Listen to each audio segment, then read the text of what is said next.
Welcome everyone to the Service Lounge. I'm your host, Brandon Nixon, and this is officially episode 10. And with me today, we have a very special guest from PartsEdge, Kaylee Felio with us. So Kaylee, welcome to the Service Lounge. Thank you for jumping on. I think this is a crucial topic for us to talk about. So really excited to have you on the show today. I'm very excited to be here, and congratulations on episode 10. It's a lot of work to have a podcast, but it's so needed. So Yeah, it's awesome. absolutely. And you know what we go through, right? So it's especially starting, like we started less than a year ago to be where we're at today, and the following and the feedback. It's a lot of work getting here and a lot of mistakes being made. So I'm sure you've gone through it. You've got even more established podcasts. So thank you for jumping on and being a part of this. Yeah, thank you. So today's topic's all around the parts department. Kaylee, as I'm sure you've seen, our past episodes have been really focused on service and specifically the customer experience regarding service. And so I really think parts is a portion that really almost, I hate to say it, gets treated as like the stepchild in the service department, like ignored often, right? And I'm sure you've seen that over the years with what you do. So I think it's crucial for us to talk about it today and see truly how it affects the customer experience, because it really does.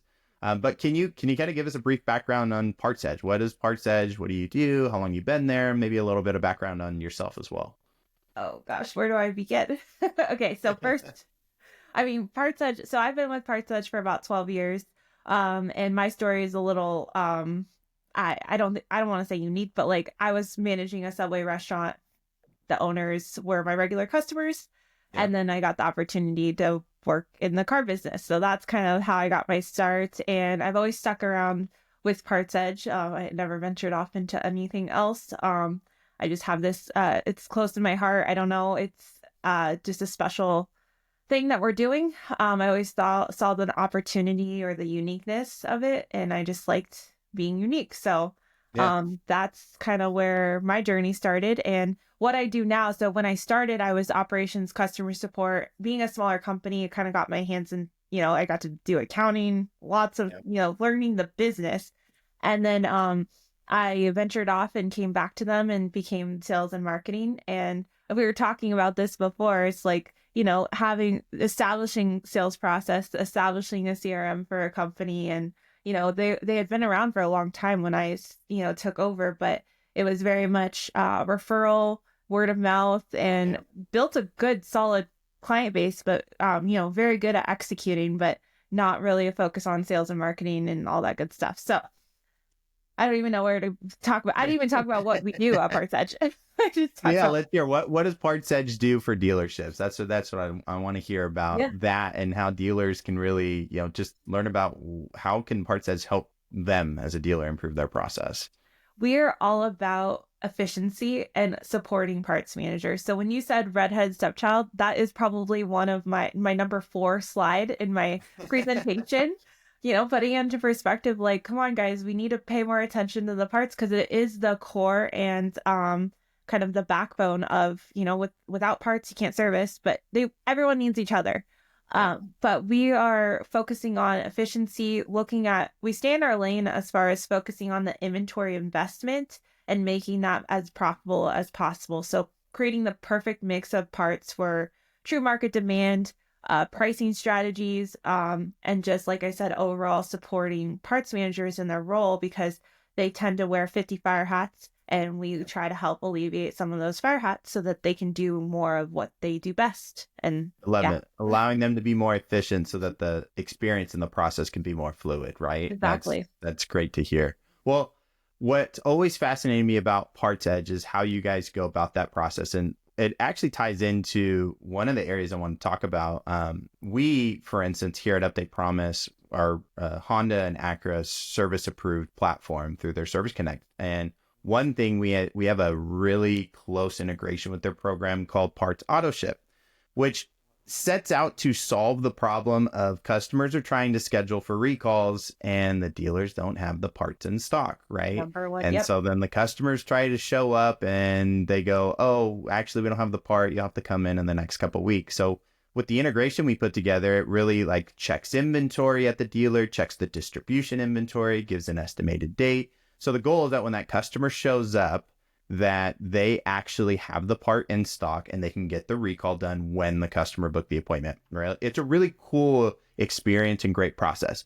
But there's one factor in that that is absolutely uncontrollable, which is if that customer chooses to not show up and that part got shipped to the dealer and it's just sitting there, right? Right.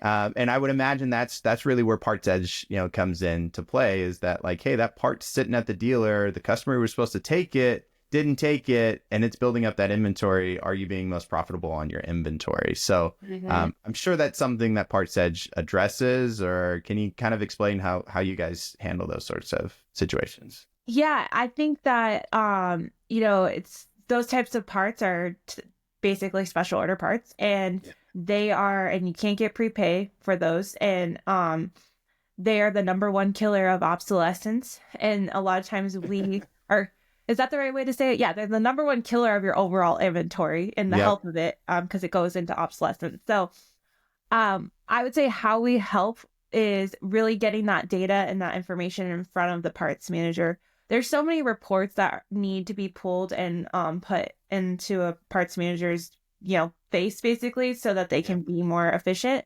So that's how we're helping, is streamlining that. So they're not having to remember, oh, I need to pull this, I need to pull that. It's like automatically sent to them. This is what you guys need to focus on.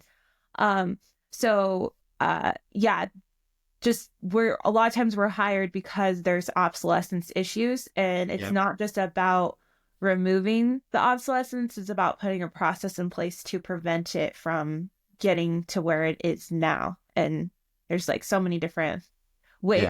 There's so many areas I can go down right now, but I'm going to pause. No, it's good. It's good to hear. I agree with you that oftentimes, especially at dealerships, we don't realize it's a problem until it's a really big problem, right? And that's probably when you guys are getting the phone calls of like, hey, come help us out. I've heard that you guys have helped other dealers out.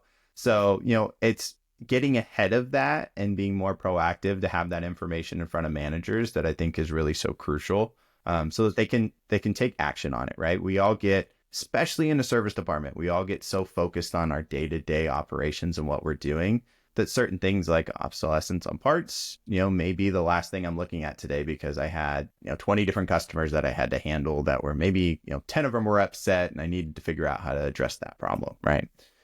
Well, so I just actually, at the beginning of the month, I put out a customer feedback that we got from a dealer, and it was actually from a customer, explaining that when they called into a dealership, they were looking to get a quote on a part. And I feel like this is such a problem that we haven't been able to figure out, is that the operator transferred them over to parts, and it got transferred 3 different times, and nobody answered the phone. Nobody talked to them, and nobody, and the customer says it flat out that it really made me question whether or not I wanted to get my vehicle serviced there, because, well, my vehicle's in the shop. Do I even get a phone call? Or are they going to answer the phone on what's going on?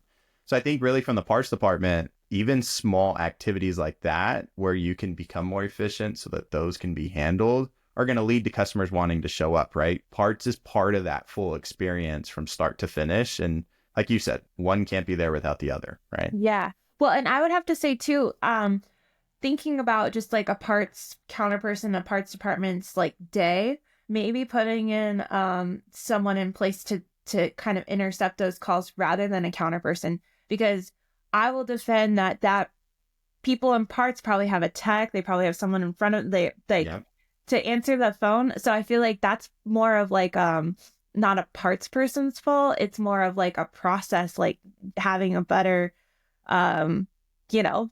process to handle those incoming calls on, getting a quote for parts. Because I Absolutely. of course, yeah. So, well, and you think about it too, right? Yeah. Sorry, go ahead. Parts users are usually not used to being customer facing, right? True. So it's not a comfortable position for them, right? Where like service advisors, they're used to being, customer facing constantly. So I agree with you. Making sure you have the process and then the tools in place to allow whoever's answering that phone to actually quote out a part, right? That's usually why they transfer over, is because whoever answered that call is like, oh, I don't know, let me just hand it over to parts, right? Yeah. But it's a kind of the same thing with service. When you send calls to service to schedule appointments, that's the same thing, because they're busy. They don't have time to take those calls to schedule. So what they send, most dealerships, right, have a BDC, and that's kind of the thing. It's the same part for parts, you should have a I'm not saying have a BDC parts, but like those calls should go to a BDC type Absolutely. environment. Well, I mean, if you, at a minimum, whoever, let's say that operator or BDC agent answers the call, like I like the idea you put forward of have a designated individual to handle those sorts of calls of like quoting questions and problems so that somebody's answering the phone and it's not just like, hey, you just transferred me Or back. parts hold. Nothing's more frustrating when I'm like, I spoke to Joanne, she transferred me, and I talked to Joanne 3 more times and never talked to someone in parts, or I never talked to a Yes. service advisor, right? That's like Yeah. the worst experience from a customer's perspective. So I like the idea of like have that individual to take the call so that you can handle those issues for sure.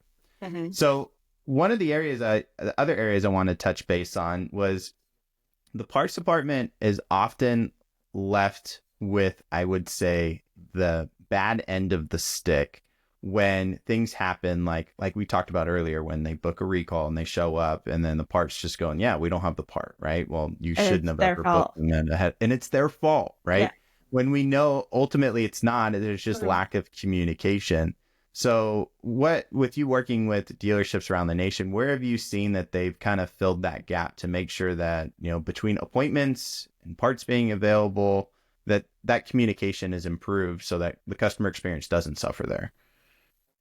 I think just seeing them all work as a team, being not siloing the parts. Really good parts manager is going to look ahead and see and understand. And what it goes back to what we were talking about is the communication, understanding those recalls are coming or happening. So how can we prepare? And then service understanding that the parts department can't be the depot because it is the dealership's investment and they have to like actual cash that they have sitting on the shelf. So they Yep. have to be very strategic about what they're stocking and make sure there's the right amount of breadth and not too much depth. So I think just kind of what I've seen is having the service involved in the understanding of what's going on, and then a really good parts manager really being looking forward thinking and looking ahead and trying to work and not be like, oh, I can't get the parts, good luck. Yep. It's like, let's work as a team, we need the parts. Absolutely. Yes. Absolutely. We did a research in 2024, at the end of 2024, we did an analysis, and it was one of our previous episodes of the top customer complaints of automotive dealerships, right? Oh, And that's and juicy. specifically in the service department. And one of the top complaints was wait time, right? And that I try, if I go to a Jiffy Lube or, a Meineke, I can get in, get my oil change, get out within, 30 to 40 minutes. When I go to a dealership, it's definitely not Like that an all experience. day event. Exactly, right? So, and we know there's so many factors to that, right? Proper inspections, OEM processes that, there's the value of bringing it into a dealership, but there's no reason why the dealers can't become more efficient. And I think part of it is not having all the departments, including parts, aligned in that communication, like you explained. So one of the areas that I've always been fascinated with is like technician sends a recommendation to the customer approves it. How quickly are these parts departments working with like, great, I got, the P&A and I quoted it out. Now let me go get those parts pulled off the shelf and sent over. We've seen some dealers, I know, up in the central north region that are doing like even robots running parts out to the Yeah. the technicians, which I think is really cool. But there's different ideas that we've seen certain stores with like parts runners and things like that to improve that process of moving more efficiently and quickly, to improve the customer wait time, right? Oftentimes we forget parts is a huge factor in that, because if they're ignoring or they're not paying attention or they're not getting the proper alerts, that wait time's always going to be long, right? Mhm. So, where on your side, what of your top performing dealers, what are some behaviors that they are doing that you would say is improving that sort of process on the wait time?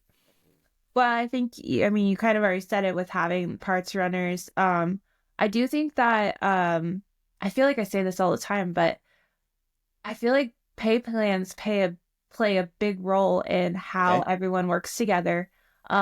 Because if your parts are kind of paid on service and tech, I don't know how to structure it exactly, but like I don't want to get too much in the details, but if they're Okay. all kind of paid off of each other, you see a shift in the way, parts is like, oh, what can I do for you? Yes, let's Yeah. do this, whereas dealerships have seen that don't have, they are so siloed that they're not, and it just kind of doesn't motivate. And I hate to say that, like, painful, but it's the reality. We're all, we want to be. It's the reality. Yeah. And it's so much of a reality. I'll tell you, I'm part of, so I use Reddit a lot, right? So I'm part of a couple Reddit pages, which is so funny to say when we talk about automotive, but you'd be surprised if you should look it up. But, and whoever's on the, listening here should go as well. There's a Reddit page called Service Advisors, and there's another Reddit page called Fixed Operations. And then there's another one for Parts Counter, I think right? I've seen that. Yeah. And you will get so much insight into what real parts users, parts managers, service advisors are experiencing. And I'll tell you, on that service advisor page, like 90% of the posts are, hey, take a look at my pay plan. Is it worth me going to this dealership? So Yeah. it's the reality that we're in. Pay plans, money, especially in this industry. People are in automotive to make money. It's true, right? We have to focus I on mean, we those work areas to and get them make aligned. money. Exactly. Yeah. But that's definitely something you need to take a look at, that, because it's been surprising over the last couple months. Like, I'm telling you, 90% of the posts are, here's my pay plan. Should I go work at this dealer? And people will comment and be like, no, you shouldn't. They don't pay you Yeah. enough here, there. So That makes sense. I agree with what you said. If you keep everybody aligned on the pay plan, they start helping each other out, right? Because they Yes, all are going exactly. after the same goal. If they're So not helping each other out, then you probably need to adjust the pay plan and a little bit and motivate and absolutely. challenge and all that good stuff. Yeah. Well, one other thing I've seen over the last year has been improvements in the P&A process because of digital tools like ourselves. For instance, Update Promise, getting implemented, where communication from service to techs and parts Which is can incredible. Like, absolutely improve, right? yeah. But it's a big unknown when it first comes in, right? We always say there's like a J curve when you bring in a new tool, because it's like, I've been used to this one way for so long, and then you put in a new tool and I start to digress because I'm getting used to it. It's it's probably slowing me down because I'm not used to it and I haven't gotten into my swing of things. So it's been a transition for a lot of people who've been in the industry a lot longer. But I will ask, since you've got so much experience in parts, what are we seeing on demographics of, like, what's like the age ranges that are coming into these parts department? Are we starting to see, newer, younger individuals working in? And where are these people who are coming into the parts department coming from? Like, what are usually their roles before they get into that role? Oh, that's such a good question, because I feel like in the last couple of years, I've noticed a huge shift in, like, newer parts managers, dealers reaching out and saying, I have a new parts manager. I need to give them some support, which is actually amazing because, being with PartsEdge for so long, and the dealers and GMs, when I used to cold call, be like, what, you're calling me about parts? I don't want to talk to you. Like, but now that's totally different, where they're like, what, you have something about parts? But yeah, so newer parts managers coming in, a lot of them, a lot of parts managers are retiring. And I feel like, from what I've seen, a lot of them are the counter people getting moved up to Yes. a parts management role, because they're, it is valuable to know the brand, know the industry, and it's an easier kind of transition because you kind of it. Yeah. So that's what I'm seeing the most. I absolutely agree. Like, there's certain roles, especially like the service advisor role, when you bring in certain tools, that you could bring somebody who, like, like a BDC agent, move them into a service advisor role, because really your main job is being really good at customer facing. But when it comes to the part side of things, you have to understand a lot of different processes and be familiar with that in order to be successful in that managerial role, right? Yes. You're going And to say something. I just had a thought. Remembering some of the random ones that also I feel like are really good is I'm seeing or hearing technicians, like, not even just older ones, but just some techs that move over to the parts side and be a parts manager. That's something you don't really think about, but if you really think about it, it actually makes sense because they know parts. Yeah. Well, and I've always said it's best to look in, because everybody, especially in a dealership, thinks that they can do a certain role or job in the dealer better than the person who's doing it right now, right? They all have their own ideas. Yeah. So I've seen dealers do mass, interviews with their current, employees, technicians to say like, hey, we've got this open role coming in, who'd be interested. And sometimes it's kind of tricky waters there when you do that too, because if you pass up on somebody, right, who really wanted the role, but you found somebody else that's good, then you kind of put yourself in a bind there, because then they're maybe upset they never got the position. But it could also open up the door for people, like you said, like technicians that you would have never thought would have been great in that, parts managerial role, that are now executing really well there. So Yeah. Yeah. It's a pretty, well, and for the some people random listening sales on, people. Oh, go. Sorry. no, Good. you're good. For the people listening on, what are some key items or takeaways or advice that you give to dealerships for 2025? Where I know we're seeing a shift in the industry. We're starting to get back to that 2019 where margins on the front end are a lot lower, so people are focusing more on the back end and parts and the service side of fixed operation side of things. So what would you say is a good takeaway for people to focus on in 2025? Well, for a parts perspective and just what I'm seeing is, don't, what is the right way to say this? Don't focus on obsolescence at the end or the beginning of the year. It should be focused on all the time. And I mean, I know that most dealerships focus on it all the time, but they're at the end or beginning of the year, they do their physicals and they really look at the numbers and they're like, what do we need to write off? And I think it should be more of a continuous effort. So then it's not such a big, eye opener. So just, this is the year, well, it's always the year, but this is your investment. This is your cash on the shelves, and you should be looking at how to make it more efficient, how to turn it faster, and looking at supporting your parts managers. They are, yes, kind of considered the redhead stepchild, and they don't really have a lot of tools and resources for them. So that's where I always advocate, like, they're, well, just like we were talking about implementing a tool, yeah, it may feel like it's slowing you down, but in reality, you're able to be more efficient and focus on growing the business and more important things. And that's kind of the struggle, I guess, when you're looking at things and you're taking a step back to try to improve. Yeah. It hurts at first, but it's like you can grow so much more when you take that time. And a lot of times in the service and fixed ops, they just don't have the time. They're surviving. There's so much coming at them that they just don't have that time. So Yeah, no, that's good. It's that age old, you have to transition from working in the business to working on the business, right? Yeah. And the moment you're able to really get yourself in a point where you're not just, bogged down with the chaos of everyday activities, but you can start focusing on how you can be more efficient every day and work on the business, will ultimately get you to be, more successful for 2025. Absolutely. And I love what you're saying. Let's be proactive. It's first quarter.